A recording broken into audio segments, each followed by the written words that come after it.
നമസ്കാരം. ഇന്ന് സംഭവിച്ച പ്രധാനപ്പെട്ട 10 വാർത്തകളിലേക്ക് ടുഡേസ് ഹൈലൈറ്റ്സ് ആരംഭിക്കാം. സ്വാഗതം. കൊന്നക്കുഴി ചക്രപാണിയിൽ നിയന്ത്രണം വിട്ട ബൈക്ക് ഓട്ടോ ടാക്സിയിലിടിച്ച് അപകടം. 2 പേർക്ക് പരിക്കേറ്റു. ഒരാളുടെ നില ഗുരുതരം. ഇന്ന് രാവിലെ 6:30യോടെയായിരുന്നു സംഭവം.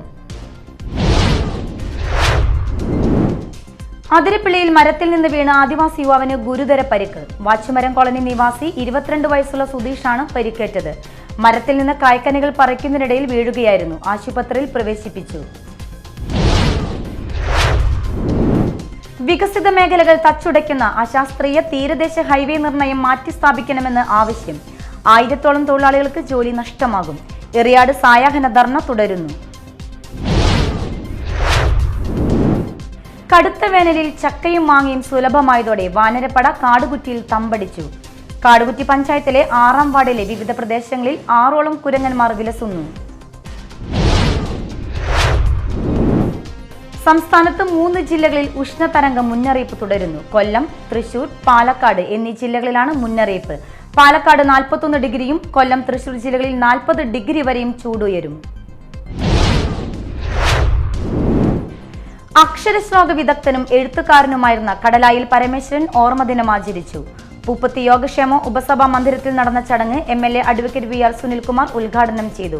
ചടങ്ങിൽ ഈ വർഷത്തെ പരമേശ്വരൻ സ്മാരക അവാർഡ് കണ്ണമൂല വിദ്യാധിനി രാജ്യ അക്ഷരശ്ലോക സമിതി സെക്രട്ടറി K വേലപ്പൻ പിള്ളയ്ക്ക് സമ്മാനിച്ചു. അന്നമനട പ്രണവം സംഗീത സഭയുടെ 35ാമത് വാർഷികം ആഘോഷിച്ചു. അന്നമനട ഗ്രാമപഞ്ചായത്ത് പ്രസിഡന്റ് PV വിനോദ് ഉദ്ഘാടനം ചെയ്തു. പ്രണവം സംഗീത സഭ പ്രസിഡന്റ് TN സുശീലൻ അധ്യക്ഷത വഹിച്ചു. പൂപ്പത്തി മടത്തിക്കാവ് ഭഗവതി ക്ഷേത്രത്തിൽ പൊങ്കാല മഹോത്സവം ആഘോഷിച്ചു.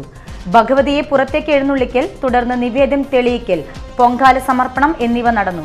നിരവധി ഭക്തർ പങ്കെടുത്തു.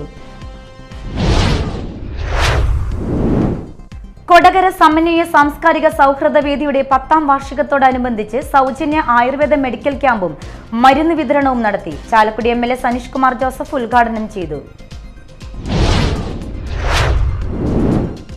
അഖില ഭാരത അയ്യപ്പ സേവാ സംഘം മടത്തുംപടി ശാഖയുടെ ആഭിമുഖ്യത്തിൽ സൗജന്യ നേത്ര പരിശോധന ക്യാമ്പ് സംഘടിപ്പിച്ചു. മടത്തുംപടി ആശുപത്രി, പാലക്കാട് അഹല്യ ഫൗണ്ടേഷൻ കണ്ണാശുപത്രി എന്നിവയുടെ സഹകരണത്തോടെയാണ് ക്യാമ്പ് സംഘടിപ്പിച്ചത്.